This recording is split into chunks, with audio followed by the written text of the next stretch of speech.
大家好，我哋今日會講規律嘅基本概念。咁咩叫規律呢？規律就係一件事發生嘅可能性。用數字嚟講，規律係由0至1之間。0就係冇可能發生，1就係一定會發生。例如，聽日會落雨嘅規律係0.3，即係有3成機會會落雨。而家我用銀幣嚟做個簡單例子。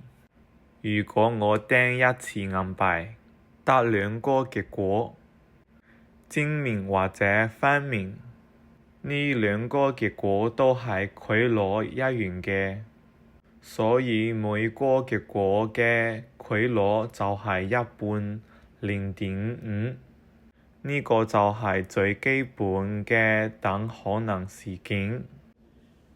跟住我哋講下掟一個骰仔，普通骰仔有6個面，係1至6，每個數字出現嘅機會都係一樣，所以每個嘅規律係1/6。如果你問我掟到3嘅機會係幾多，答案就係1/6。有時我哋唔止想知某個數字，仲想知大過3或者雙數嘅規律。例如掟骰仔，大過3嘅規律係幾多？大過3嘅係4、5、6，一共有3個數，所以規律係6/3，即係一半。再例如，掟到雙數嘅規律係幾多？雙數有2、4、6，都係3個數，所以規律都係一半。咁我哋就數下有幾多啱嘅結果，跟住除返全部結果，就可以算到規律啦。咁而家我哋睇下2粒骰仔一齊掟嘅問題，呢個就會難啲。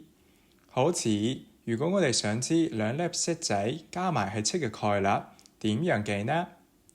要知道呢個概率，我哋要諗下2粒骰仔嘅點數有幾多種結果先。我哋可以用一張表，紅同列係2粒骰仔嘅點數1到6。咁就有6乘6，就係36個唔同嘅結果，每個結果嘅可能性都係一樣嘅。咁有幾多個結果係加埋係7呢？我哋可以睇下每個結果嘅點數加埋係幾多，就會得到呢個表。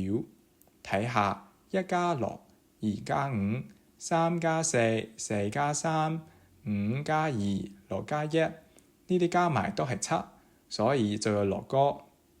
我哋之前講過，概率就係有幾多種啱嘅結果，除返一共有幾多結果，所以2粒骰仔加埋係7嘅概率就係6，除返36就係1/6啦。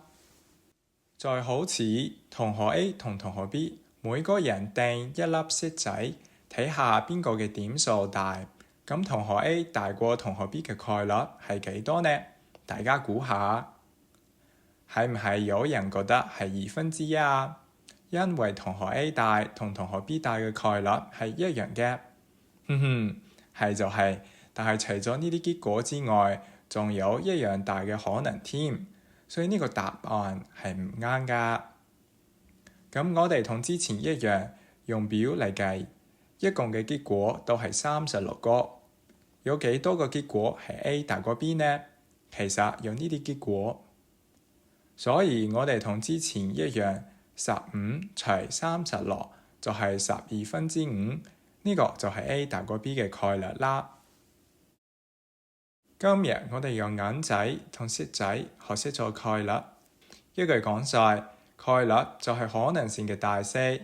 如果每個結果可能性一樣，咁一件事發生嘅概率就係幾多種啱嘅結果，除返一共有幾多結果。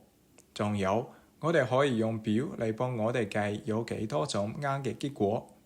咁今日就講到呢度，我哋下次再傾。